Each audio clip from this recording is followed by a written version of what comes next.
College life நம்ம எல்லாருக்கும் something ஸ்பெஷல்ல. எனக்கும் ஸ்டோரி பிஹைண்ட் புக்ஸ் அப்படின்னு சொல்லுவேன்.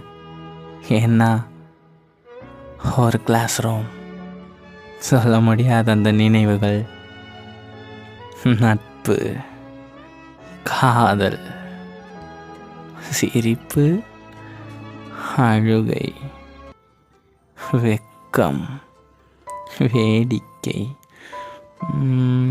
கிண்டல், அரட்டை அடித்தல், தோல் சாய்தல், அவள் ஒன்றா இரண்டா பட்டியலிட.